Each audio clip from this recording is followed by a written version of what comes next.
예, 매블리언 여러분 안녕하십니까? 오늘은 한국 최고의 중국 전문가 전면서 중국 경제금융연구소 소장님 오랜만에 스튜디오에 다시 모셨습니다. 안녕하십니까? 안녕하십니까? 네, 나와주셔서 감사합니다.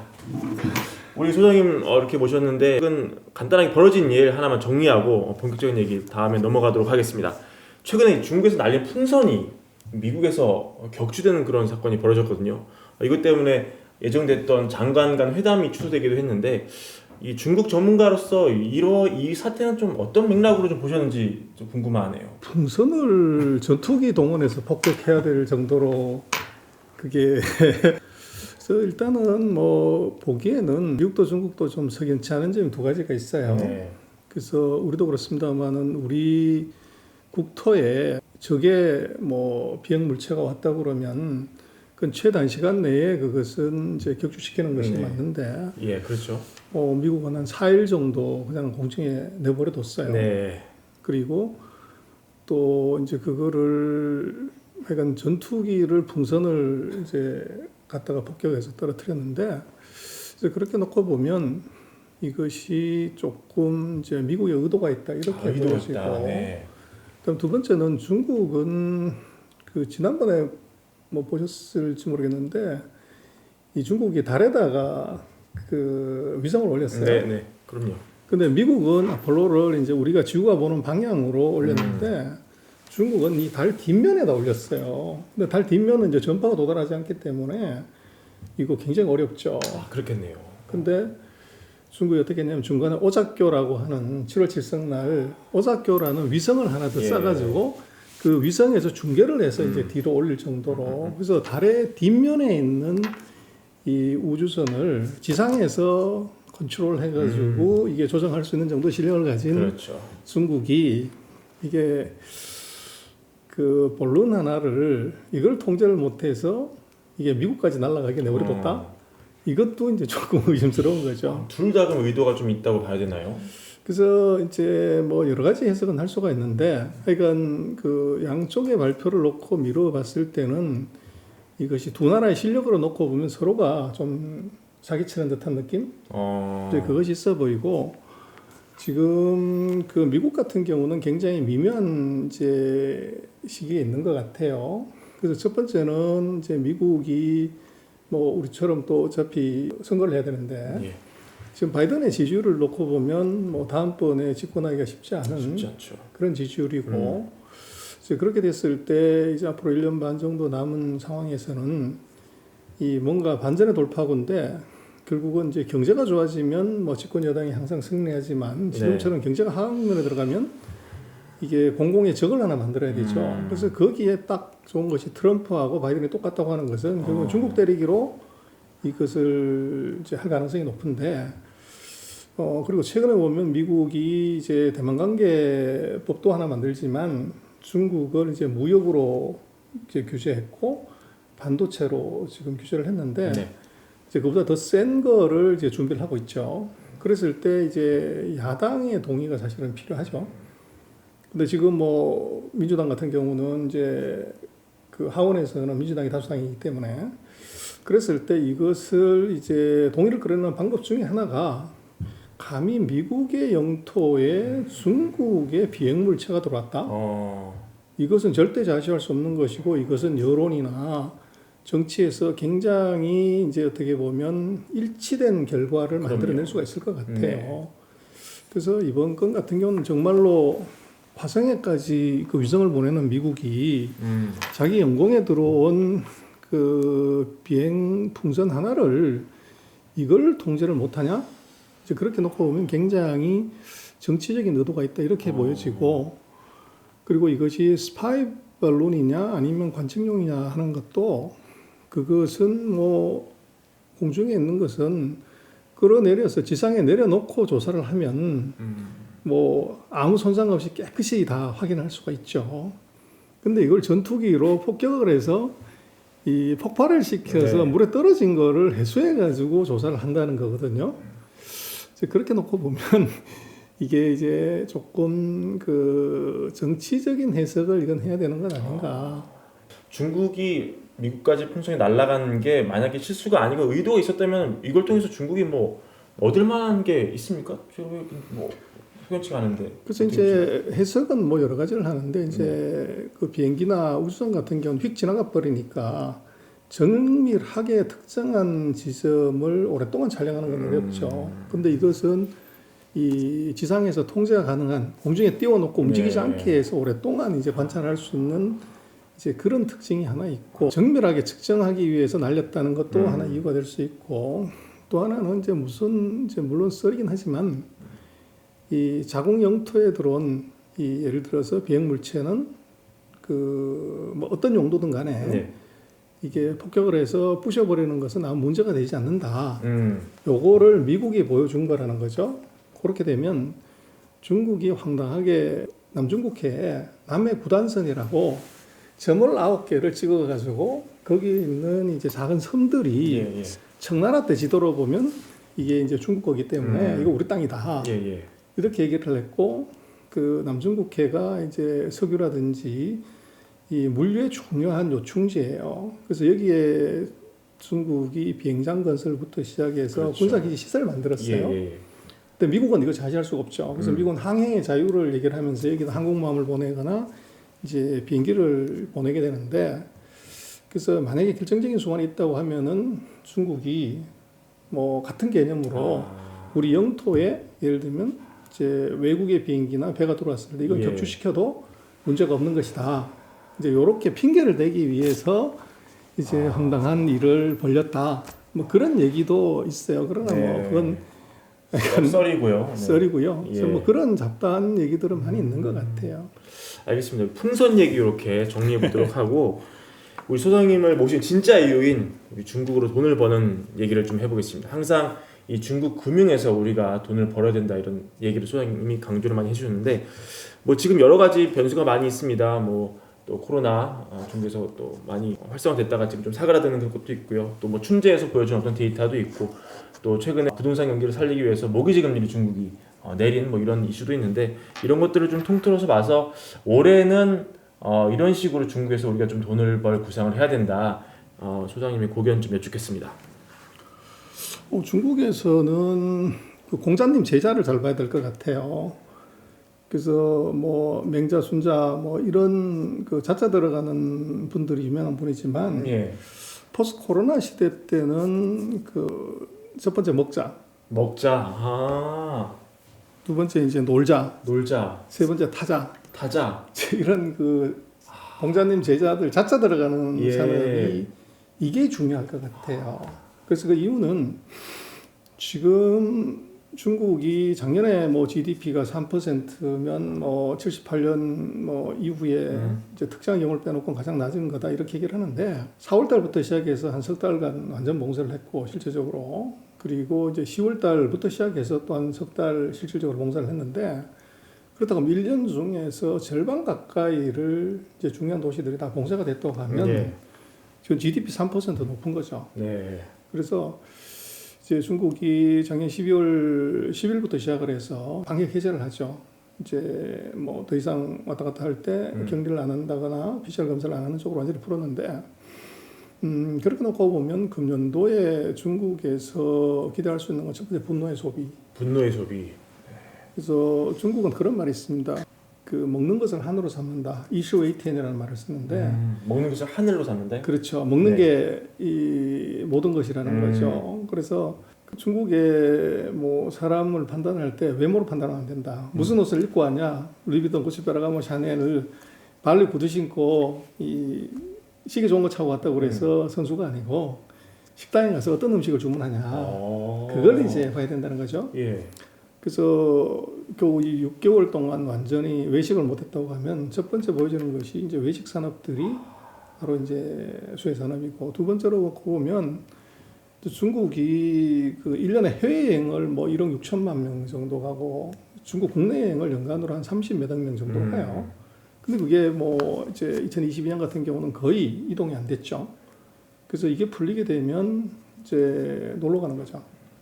그래서 관광, 뭐 이제 숙박 이런 산업들이 이게 뭐 필연적으로 좋아질 수 있는 것밖에 없고 그리고 이제 중국을 보면 아주 특이한 게 작년에 중국이 자동차를 한 2,600만 대 정도 샀어요. 네. 미국이 한 1,400만 대를 샀는데 그래서 이 중국이 자동차를 미국보다도 한 1,200만 대를 더 많이 산 이제 이유가 뭐냐 그러면 결국은 이게 코로나 이펙트가 있어요. 그래서 중국은 이제 아기를 한 명밖에 안 낳기 때문에 이거 대중교통수단이나 이제 감염 위험이 있는 거죠. 그리고 또 이제 어르신도 있고 그러니까. 그래서 아이러니하게도 코로나 기간임에도 불구하고 이 탈 것 승용차들의 판매가 무지 늘었어요.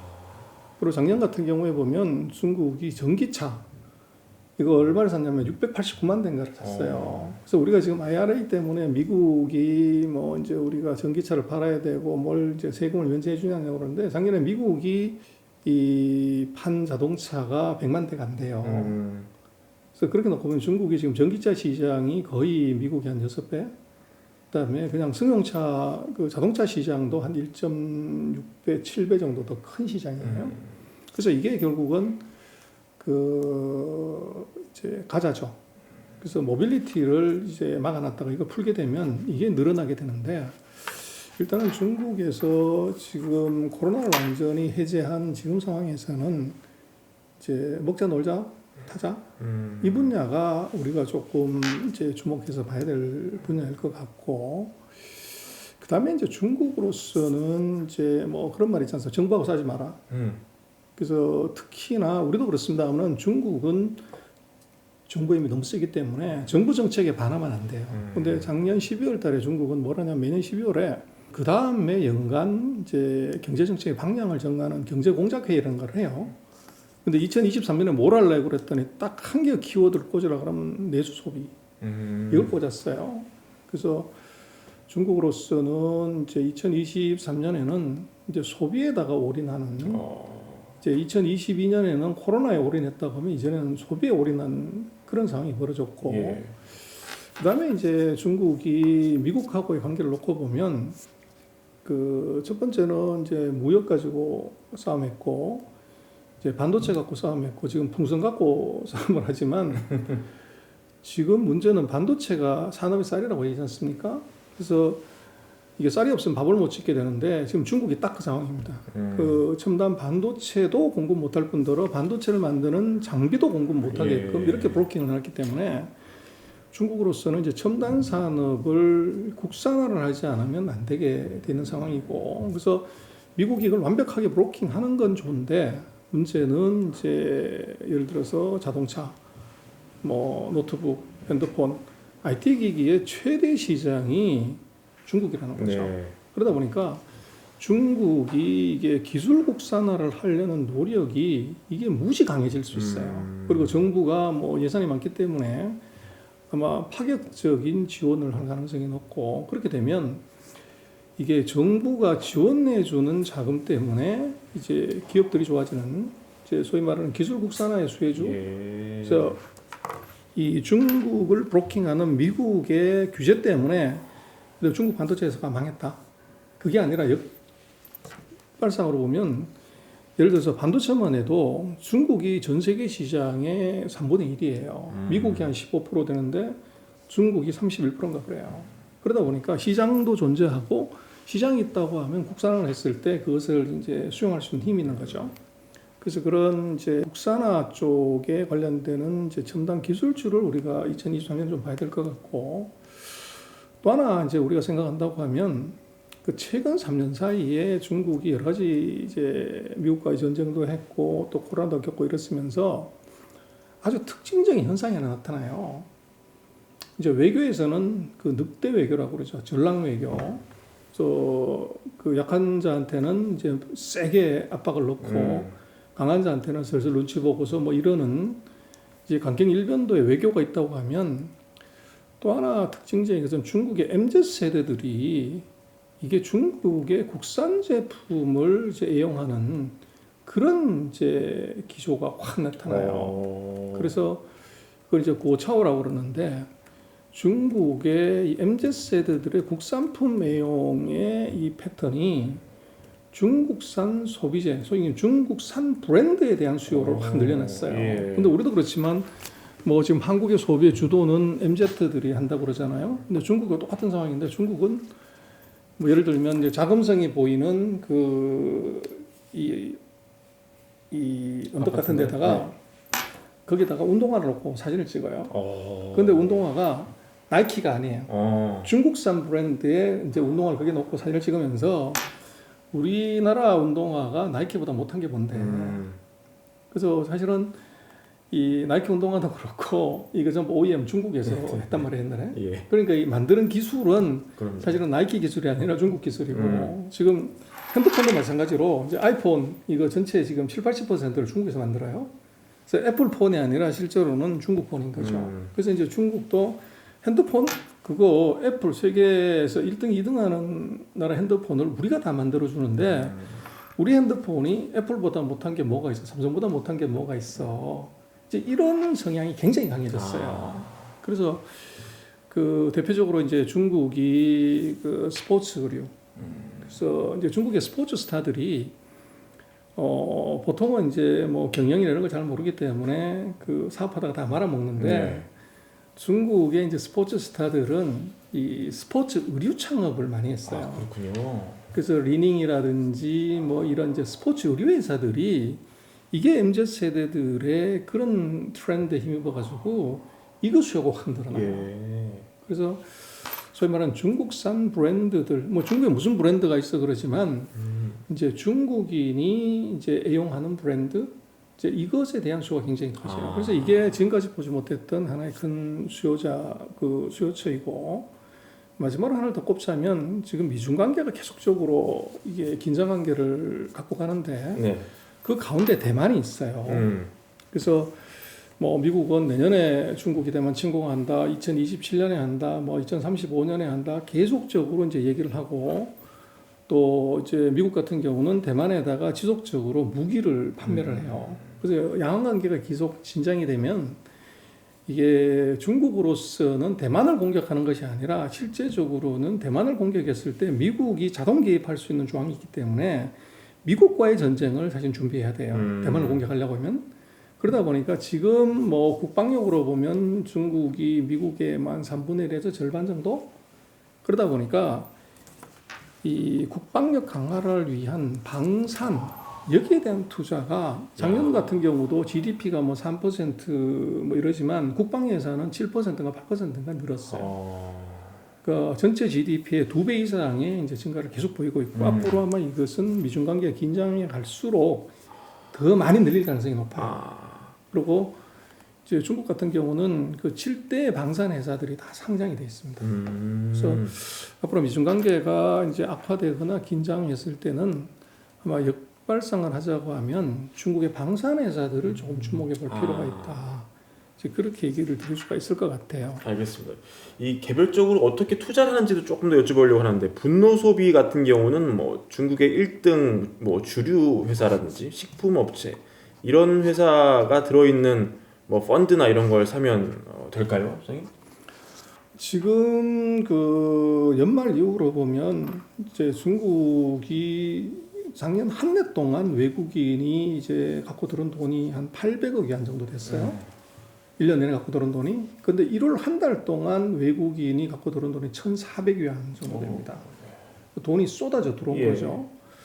그래서 이제 외국인들의 자금 회기가 만들어낸 것이 이제 방금 말씀하신 그 사이 한 3, 4년 동안 외국인이 좋아했던 뭐 마오타이라든지 우량예라든지 전통적인 주식들의 리바운드도 이제 당연히 있었고 그래서 소위 말하는 이제 외국인 선호 블루칩이 그 작년 말 이후에 연초까지의 주가 상승의 뭐 주도주였다고 볼 수 있어요. 그리고 말씀하신 이제 먹고 마시고 하는 것 이것들도 아마 저점에서 비교를 하면 거의 뭐 50%, 100%가 주가가 올라갔죠. 그래서 앞으로도 아마 뭐 1분기, 뭐 늦으면 2분기까지도 그 외국인이 주로 사는 종목들이 이게 이제 그 시장을 주도하는 가능성이 높아 보이고 그럼 외국인이 좋아하는 주식하고 중국 개미들이 좋아하는 주식은 달라요. 그래서 중국은 지금 개미가 1억 명이 돼요. 그래서 전체 인구의 14분의 1이 주식 투자를 하기 때문에 그래서 이제 이 사람들이 뭘 사냐가 아마 하반기에 그 시장을 결정지을 건데 최근 3년 동안 코로나가 계속 진행이 되면서 뭐 중국도 이제 부동산 경기 나빠졌고 주식시장 하락했고 하니까 개인들이 우리처럼 은행에다가 돈을 밀물듯이 집어넣었어요. 그래서 초과 예금이라고 그러죠.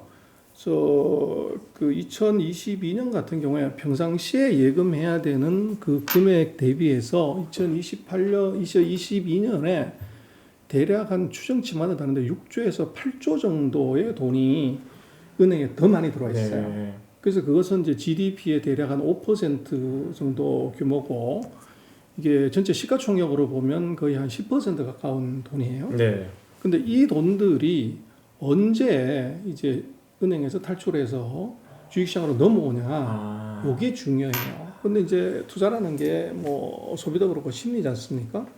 그래서 왜 중국이 경기 금년에 좋아진다고 하는데 저렇게 깜깜하냐고 그러는데 제가 볼 때는 1, 2월 달은 코로나의 확산을 이걸 피가시키고 집단 면역 만들고 거기에 치료하는 기간으로 보여지고 아마 3월 이후부터가 이제 본격적인 이제 소비 활동이 시작되는 시기로 보여져요. 그래서 그렇게 놓고 보면 제가 볼 때는 부동산 관련되는 지표도 아마 금년 3분기 정도 그때부터 지표가 중국의 정상적인 지표고 1, 2분기 지표는 그 후유증을 어떻게 보면 치료하는 단계에서의 이제 낮은 수치 그런 정도로 봐야 될 것 같아요. 그렇군요.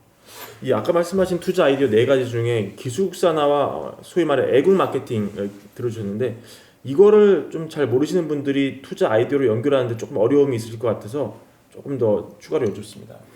그래서 지금 미국이 보면 우리도 지금 삼성이나 뭐 이제 때문에 TSMC가 미국에 공장을 짓죠. 우리도 170억 불인가 투자를 하고 TSMC는 400억 불짜리 공장을 미국에 짓는데 거기에 가장 중요한 동인은 이제 원가로 따지면은 뭐 예측치마다 다른데 TSMC가 예측하기로 미국의 생산은 50%더 비싸다. 그래서 미국의 이제 애널리스트들이 예측한 걸 보면 대만보다도 한 44% 정도 원가가 더 간다. 그런데도 이게 TSMC나 삼성이 가는 이유가 뭐냐? 첫 번째는 보조금입니다. 그래서 미국 정부가 공장 치면 528억 불에 그냥 대충 쳤을 때 50조가 넘는 보조금을 준다는 거죠. 그래서 보조금에 이제 이게 그 기업들 입장에서는 이제 혹하는 거고, 그리고 또 진출하면 보조금을 받는데 진출 안 하면 보조금을 못 받으면 그만큼 원가 차이가 나는 거죠. 그래서 이제 가게 되는 건데, 그리고 그 투자금에 대해서 이제 뭐 25% 투자 세액 공제를 해준다 이런 게 있는데 중국 같은 경우는 첫 번째 법인세 안 받을게. 법인세를 빵으로 해줘버리는 거예요. 전 세계에서 지금 반도체 회사한테 법인세를 0으로 해주는 것은 중국밖에 없어요. 그 다음에 지금 중국이 아직 얼마를 보조하겠다고 하는 건 얘기를 안 했지만 지금 뭐 쏟아져 나오는 얘기로 보면 미국이 528억 불 했다고 그러는데 중국은 1조 위안 정도 보조금을 줍니다. 1조면 182조 원이에요. 네. 미국의 거의 3배 정도 되는 보조금을 반도체 회사한테 지급해버리겠다는 거죠. 그래서 그렇게 되면 이게 이제 기업들이 수익이 이제 굉장히 좋아지는 그런 현상이 나타나고 우리는 그렇게 많이 생각하죠. 중국이 저거 반도체 없으면 아무것도 못해 이렇게 생각을 하지만 이게 지금 언론에서 많이 얘기하는 5나노, 3나노라고 하는 반도체 칩은 그것은 이제 고성능 스마트폰이나 또는 이제 서버나 슈퍼컴 뭐 이런 데 들어가는 것이고 보통의 전자기기에서는 그건 이제 28나노 그러니까 전체 반도체로 봤을 때 이 미세 가공기 조금 어려운 얘기는 하지만 뭐 지금 많이 얘기하는 5나노랑 5나노, 7나노, 10나노, 14나노, 28나노 이렇게 얘기를 하면 28나노 이상의 그 레거시 제품, 성숙 제품의 비중이 한 70% 됩니다. 그래서 첨단 정말로 이게 고성능 칩의 비중은 한 30%에서 35%? 그 정도밖에 안 돼요. 근데 이게 이제 70% 가까운 성숙 제품의 경우는 중국이 최대 시장이고 여기에 들어가는 반도체는 이게 중국이 자기가 만들 수가 있어요. 충분히. 그러다 보니까 거기에 이제 중국이 보조금도 하고 투자 세액 공제도 해주고 뭐 이러면은 회사들의 수익이 굉장히 좋아지는 거죠. 그래서 그게 이제 우리가 보는 서방의 관점에서 봤을 때 중국은 반도체 규제로 망했다. 이렇게 보는 거와 다르게 봐야 되고 그러다 보니까 그런 정부의 전 세계 어떤 나라보다도 더 파격적인 지원을 받는 수에 이제 그거를 생각을 할 수가 있고 그다음에 이제 그 중국의 국산 제품 애용하고 관련돼서 스포츠 의류들은 이제 왜 이제 그게 의미가 있냐면 중국이 아기가 하나만 있다가 보니까 우리도 물론 애들 키울 때 굉장히 자본 집약적으로 키우잖아요. 근데 중국은 이게 벌써 78년부터 이걸 해왔기 때문에 우리보다도 훨씬 더 자본 집약적으로 아기를 키워요. 그래서 중국의 아기들은 이 취직해가지고 월급을 다 써버린다는 거죠. 그래서 다 써버리면 어떻게 사냐 그러는데 이런 이야기도 중국에서 신용카드를 가장 많이 쓰는 이제 세대가 20대예요. 그래서 번 거 다 써버린다는 거죠. 그래서 왜 그러냐 그랬더니 얘는 지갑이 7개가 있다는 거죠. 그래서 할아버지 할머니, 외할아버지 할머니, 엄마 아빠 6명의 어른이 뒤에 백업하고 있고 자기가 버는 계좌가 하나 있고 그래서 농담이긴 하지만 중국의 젊은이들이 일 열심히 한다. 돈 다 써버린다. 왜? 그랬더니 이제 할아버지 할머니, 외할아버지 할머니, 엄마 아빠가 나중에 돌아가시면 그 집이 누구게 되냐. 그러면 방 3개짜리 예. 아파트 3채가 생기면 방 9개 있으면 에어비앤비에서 먹고도 충분히 산다. 그럴 정도로 가는데 그러다 보니까 이제 중국의 그 럭셔리한 이제 스포츠 의류 또 이런 것들의 수요가 굉장히 많아요.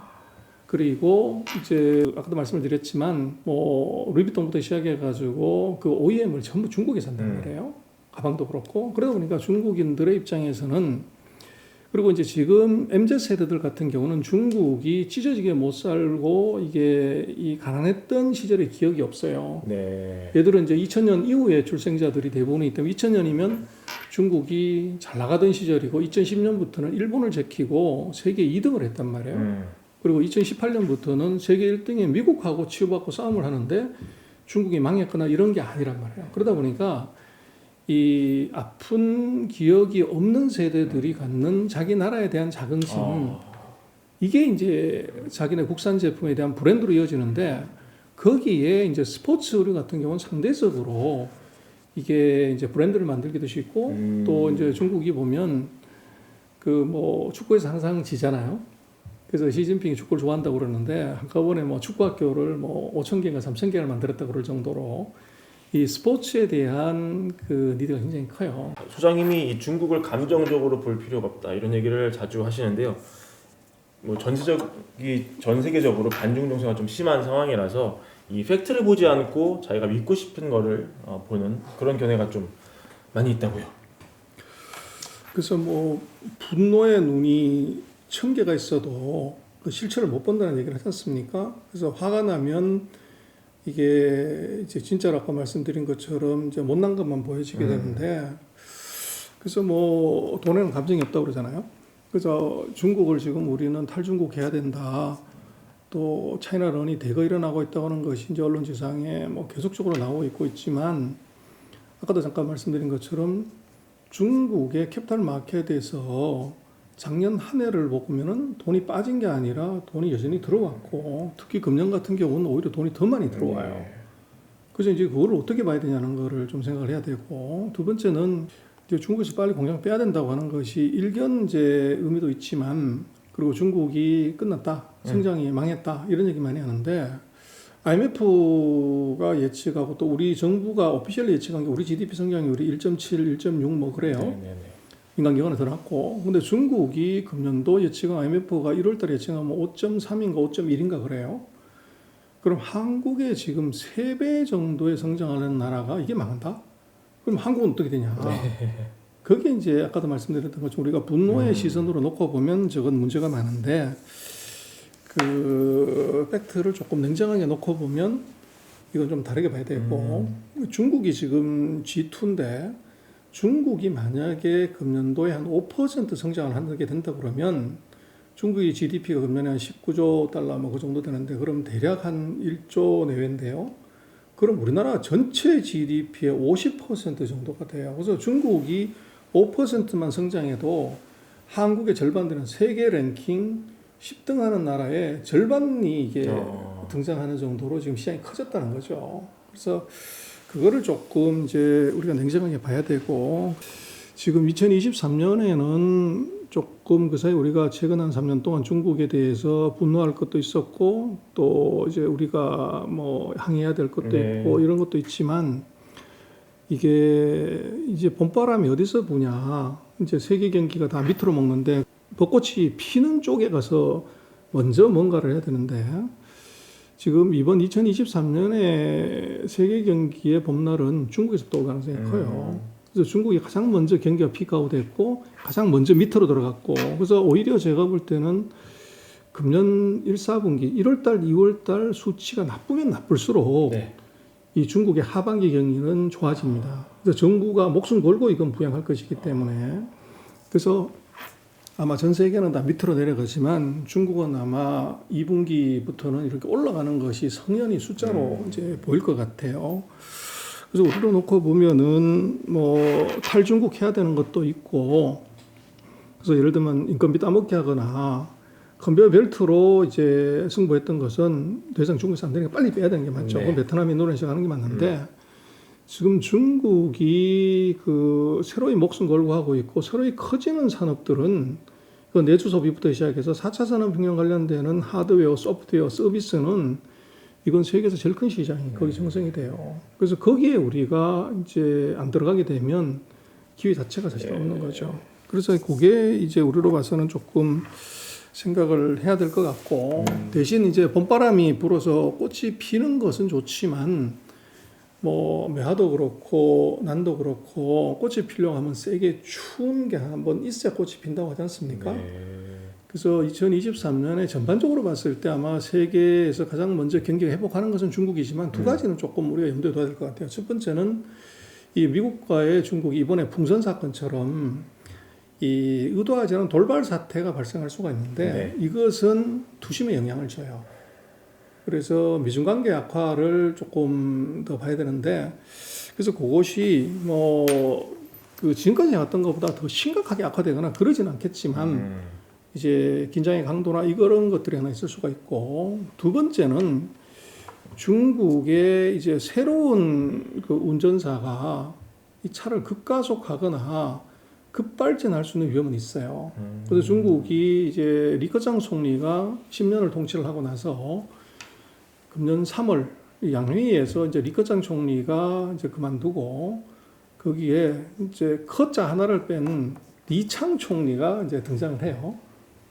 그래서 리창 총리는 이제 새로이 이 경제를 운영하기 때문에 의욕이 앞서가지고 가속 페달을 밟을 가능성도 있고 또 너무 나가면은 급하게 그걸 밟을 가능성이 있어요. 그래서 왜 그러냐면 중국은 이제 5년 단위로 그 정부가 이제 2번 한 지도자가 연임이 되는데 과거에 중국의 지도자들은 이제 총리가 되기 전에 5년 전부터 이 부총리로서 중앙정부에서 통치 경험을 충분히 쌓고 난 다음에 리커창도 그랬고 원자보 총리도 그랬고 그리고 총리로 승진을 하는데 이번에 리창 총리는 중앙 경험이 전혀 없어요. 지방에 이제 저장성하고 상하이성 당서기를 하다가 총리로 바로 올라오는 거죠. 그랬을 때 이제 그 정책적인 어떤 가속이나 또는 이제 이게 그 급브레이크 이런 것이 있을 수도 있을 것 같아요. 그래서 뭐 그런 것들이 아마 2023년에 아마 벚꽃이 피기 전에 그 추위가 조금 온다고 하면 그러나 두 가지 변수들은 우리가 이제 존재할 수 있는 리스크로 좀 봐야 될 필요가 있을 것 같습니다. 알겠습니다. 오늘 좀 긴 시간 소장님 좋은 얘기 많이 해주셨는데요. 마지막으로 하시고 싶은 말씀 있으시면 짧게 한마디 좀 여쭙겠습니다. 그래서 뭐 돈에는 감정이 없다고 그러지 않습니까? 그래서 세계의 자금 흐름이 바뀌는 것 같아요. 최근 3년 동안 미국으로 완전히 몰렸던 자금들이 이제 아시아로 다시 몰려오는 이제 추세를 보여주고 있고 거기에 이제 우리 한국도 수혜를 받았지만 한국에 한 7조 원 정도의 자금이 들어와서 이제 굉장히 마음 아파했던 투자가들의 이제 마음을 좀 안정시켜줬지만 중국은 1월 한 달에 그 27조 원 가까운 돈이 들어왔어요. 근데 중국은 이제 춘절이라고 그래서 구정때 일주일을 뺀 그 3주 동안에 15일 만에 27조 가까운 돈이 들어왔거든요. 그래서 한국에 비해서는 뭐 이제 거의 4배 가까운 그런 이제 돈들이 중국으로 몰리고 있는 것. 그래서 이걸 우리가 조금 더 들여다볼 필요가 있다. 그래서 그 사이 이제 한국 사회에서는 뭐 중국과 관련된 이제 섭섭함, 이제 분노가 있기 때문에 그랬지만 이걸 이제 정서적으로만 봐서 탈중국, 차이나 런으로만 계속 몰고 가는 것은 그것은 좀 아닌 것 같아요. 네. 그래서 뭐 정치에서는 영원한 성장 산업도 영원한 자랑 산업도 없고 또 국가 간의 투자가 더 마찬가지인 것 같습니다. 그래서 2023년에는 최근 2, 3년 동안은 이제 미국 쪽에 투자를 많이 했다고 하면 2023년에는 중국으로도 이제 눈을 좀 돌려야 되는 때가 오고 있는 것 아닌가 싶습니다. 네. 알겠습니다. 오늘 한국 최고의 중국 전문가를 위용을 자랑하시는 우리 전 소장님 모시고 말씀 나눠봤고요. 오늘 나오셔서 정말 감사드리고 다음 기회에 또 모셔가지고 더 좋은 말씀 한번 들어보도록 하겠습니다. 네, 감사합니다. 고맙습니다.